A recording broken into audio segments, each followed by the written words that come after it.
Hello and welcome to CIO Leadership Live Australia. I'm Kathy O'Sullivan, Editorial Director for Foundry in Australia and New Zealand. And my guest today is Leanne Chow. Leanne is the Chief Information Officer at Water New South Wales, and it's a pleasure to have her on the podcast today. Welcome, Leanne. Thanks for being with us. Thanks for having me, Kathy. It's great to be here. Excellent. So look, I love to hear about CIO's origin story. So tell us about how you got your start in technology and what have been some of your highlights of your career to date? Well, Kathy, I would love to say that where I am today was the result of having a really clear vision, but the reality is I never knew what I wanted to do. And so I guess I did just what any enterprising, ambitious person would do. And I just kept an open eye out for opportunities. And I was lucky enough to land a role with Deloitte as a cadet, and then I moved into consulting. And this is where I really started my passion for data and technology. So through consulting, I've been able to work across many industries and also work with many different clients. And so although I am a CIO, I see myself as a business leader first and foremost. Some of my career highlights are at Ausgrid. I led the data and technology transformation following privatisation. And I see this as almost like a once in a career opportunity to drive long-term strategic change for an organisation. Really driving forward a clear technology vision. And even looking back at my time there today, I can see how some of the transformational programs that we led really helped to set them up for long-term success. I also worked at the ATO as an assistant commissioner in the Smarter Data Group, which really helped to satisfy my thirst for delivering value from data at scale. The ATO has one of the largest data and analytics teams in the whole country. They've got really sophisticated data sets and incredibly intelligent people. It's such a fantastic place to work with amazing programs and really wonderful leadership. And then most recently at APA Group, I'm really proud of driving capability-led operating model refresh and uplifting the leadership capabilities. But on reflection, one of the things that I really love about my career to date is building those lifelong friendships. And some people think the phrase, which is a phrase that I use quite often, work is like a home away from home. Some people think it's quite controversial, but to me, it doesn't mean unconditional love. It means showing support and genuine care and concern and having fun. And sometimes that means some tough love as well. So your home from home now is Water for New South Wales, and you've been the CIO there for a few months now. So give us an overview of the organisation, its mission and purpose and how you and the team support it. At Water New South Wales, our purpose is water delivered when and where it matters. We look after the state's dams and deliver 2/3 of all the water used in New South Wales. We also build and maintain and operate essential infrastructure, and we also own and operate the largest surface and groundwater monitoring network in the Southern Hemisphere. But in reality, it's actually a really complex business, and it's also a complex sector that we work within as well. A lot of my background is in energy, and whilst there are some really strong parallels with the water sector, this sector brings a whole new dimension, which I'm really loving in my own learning journey. When it comes to the work that I do and my responsibilities, I look after the digital portfolio here. And this is, we could break this down into 4 main categories. The first category is we provide core IT services to Water New South Wales. This is your sort of traditional applications, infrastructure, networks, cloud, data, cybersecurity. We also run digital transformation programs and ensuring that we provide a fit-for-purpose, lean and efficient IT service. Also look after operational technology where we provide statewide OT support, encompassing SCADA, telemetry, IoT. We support real-time data collection and monitoring to support reliability across the state. We're also a digital solutions provider to New South Wales water agencies who are tasked with water resource management and compliance. And we are a data provider of water data for New South Wales, government agencies, research institutions, and the general public as well. We've got some really clear strategic priorities. We're doing a huge amount of digital transformation, which is a core part of delivering operational excellence throughout our organisation. We're also uplifting our digital operating model, which is all about being clear about who we are, what we do, why we do it, how we do it, so that we can be really clear about our capabilities and our service levels, expectations, so that we can make really good business decisions. And I think the really great thing about how Water New South Wales views digital is we are valued as a core enabler of driving value and also realising the ambition of our corporate strategy. And we know that using digital, it's really the way that we make it easier for our people to do their jobs and for our customers to self-serve water data, licensing and access information, to be able to access our services at any time and also from anywhere. So you mentioned there some of the areas that you're looking at. So overall, how is that digital journey tracking? And you mentioned your strategy there. What are some areas of focus for you and the team in the next year or so? So a big focus for us is on business transformation. It's really a focus for our entire organisation. We've got a number of cross-portfolio forums with strong executive involvement. We're really focused on becoming a more efficient organisation. This is all about doing things as efficiently as possible, aligning our digital initiatives with our core strategic objectives. And here, digital isn't something that you do on the side or you bolt on. It really is embedded. We are embedded as a key enabler. To some people, transformation is dirty work for reducing costs and people. Here at Water New South Wales, it is about doing things as efficiently as possible, but it's also about genuine transformation. So how do we change the way that we think, the way that we operate, the way that we work together so that we can genuinely shift our business models? And it's also a key driver behind improving our employee and customer experience. And just on customer, it's always a huge focus with us with any initiatives or outcomes that we want to drive forward. It's a question that we always test ourselves on. So ultimately, how does this benefit our customers? And are we doing the right thing by our customers as well? So like our employees, we're always aiming to improve our customer experience so that we're making it easier for them to run their business and for a price that they see value in. So you've mentioned that data is also a huge area for you and the team, and indeed you have your own background in data. So talk to us about that importance of data to the organization and your overall approach to data management. Sure. So many people don't realise this, but we are a really big provider of data to New South Wales. I mentioned earlier to other agencies, research institutions, the public. So we're a massive data hub. We're a source of vital information. We give our customers and communities access to the information that they need. So things like river flows and dam storage levels. And just on a personal note, like it's amazing how many people I know outside of work who take a personal interest in our dam levels and love to look up our social channels. And so it's really great to see the vital role that we play in providing this vital information for our communities.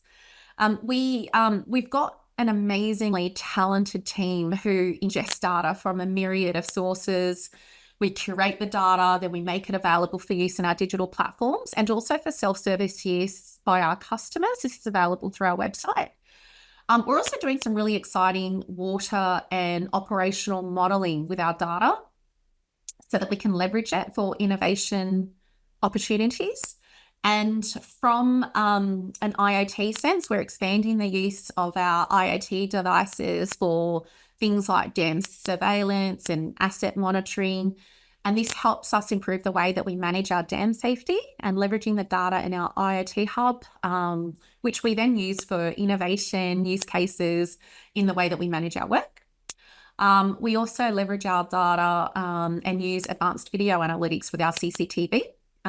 We're always introducing new models and finding new use cases so that we can perform monitoring and inspection purposes and doing that in a smarter way as well. And we are scaling our use of AI in the form of predictive models by our engineers and our modelers, which also draws out a different challenge from a technology and data perspective. We need to make sure that we're keeping up with demand and also improving our performance in a safe and secure manner. So, Leanne, what role do partners then play in that IT strategy? And what does a good partnership, with a MSP or an IT vendor, what does that look like from your perspective? So ultimately for me, it's about having clarity in what services you provide, what capabilities you need to then deliver on those services, and then deciding what you insource, what you outsource, and then where you might flex using partners. One thing to be really clear about though is you should never ever outsource your thinking. This is absolutely something that you always should retain in-house. And for me, when I work with partners and where I've gotten the best outcomes in partnerships is where you find that you've got those really strong values alignment, where, the partner organization makes a genuine attempt to really understand your business objectives and then do everything they can to help you achieve that. I find that not only do you get the best outcomes, but you also get the most satisfaction and joy out of working together because you feel like you are in this together and you got this as well. So, look, technology is often an enabler and driver of change, in any organization. So, from your experience, from your career, what are some kind of effective strategies you found for driving and managing change? This is an awesome question. So I often say that technology is the easy part of a project and the most challenging aspects are the real change components. So across your people and across your processes, and really no one likes change unless they can see the benefit in it. It's really the what's in it for me factor. So a good strategy is to involve your stakeholders really early in the process. And one of the techniques that I like to use is the fast forward visualization. So let's say you fast forward 2, 3, 4 years down the track, whatever time horizon you please. And you then reimagine what the experience, what you want it to look like and also what you want it to feel like. And it's a really great way of envisaging and creating clarity around what success looks like in the future and how do you create a clear North Star. I also think that keeping people at the center of everything that you do, you can't go wrong there. Having really strong values-based leadership. I think that it's like a relationship, really. If you can strive for alignment of values, then typically you can work most things out. Having an enterprise mindset, considering the end-to-end view of the change that you're trying to drive, so moving away from that siloed focus, and also working hand in hand with the sponsoring business areas. All technology-driven change results in business change, so you need to have strong ownership and buy-in from the get-go. So you mentioned the importance of people, and so how are you dealing then with senior leaders and the board in your organization? Tell us about your approach to building trust and engaging with them, for example. So at Water New South Wales, I feel like the value of digital, it's really well recognised and acknowledged. I sit on the executive team, which means that I get the opportunity to be part of the conversation at the table when we're discussing strategic matters or working through organisational challenges. I find that when a portfolio like digital or IT is reporting through to another executive, sometimes IT can be seen as just another cost centre. And you can really miss out on the biggest opportunity of digital being a key enabler of value for an organisation.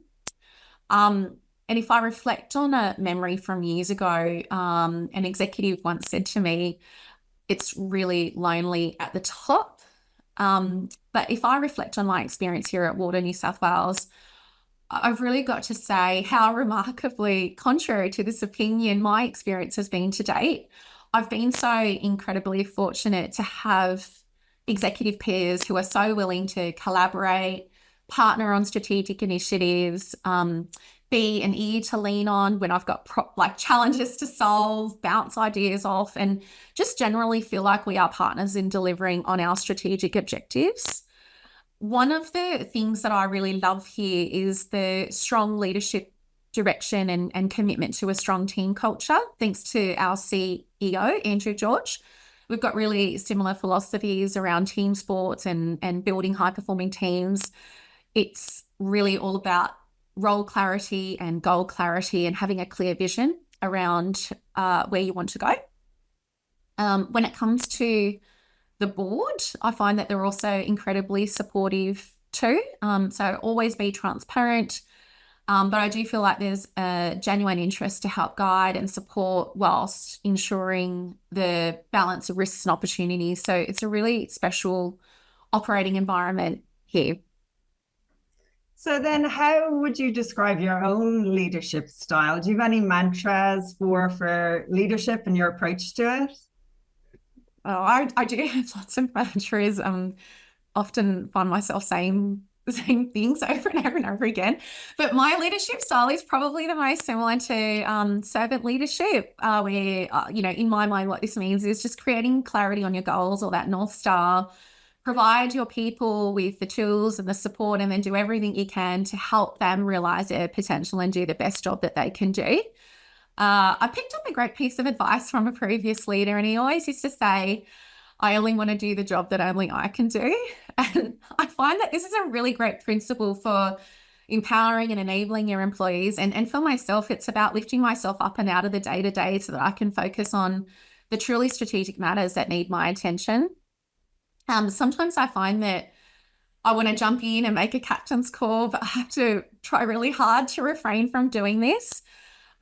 So what I aim to do is encourage my leaders to better inform themselves, and I might give them pointers, but ultimately it's really important that they make their own decisions. And you know what, if it's the wrong one, then sometimes these are the best opportunities for them to learn and grow.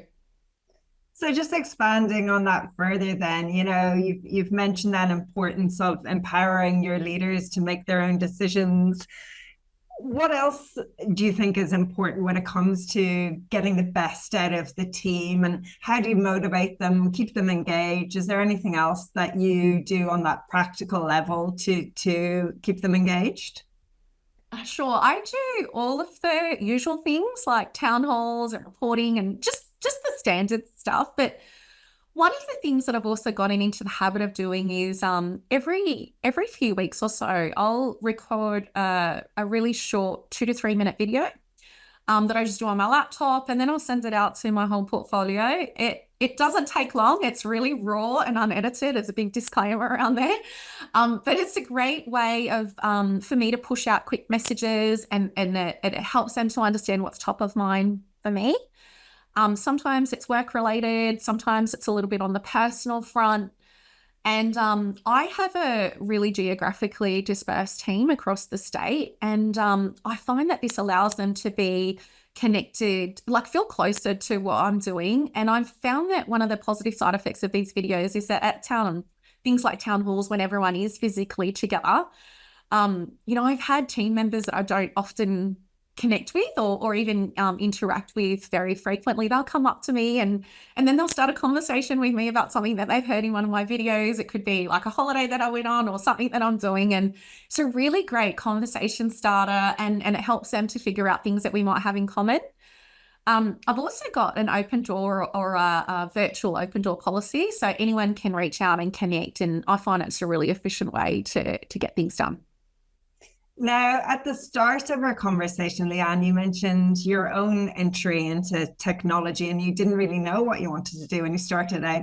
So what's your thoughts then on how we attract, more minds of all kinds, more people from diverse backgrounds to consider IT as a career?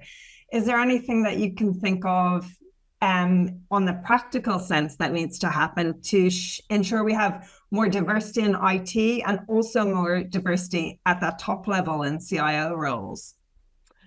Absolutely. I'm a really passionate supporter of encouraging more diversity in technical fields like digital data and technology.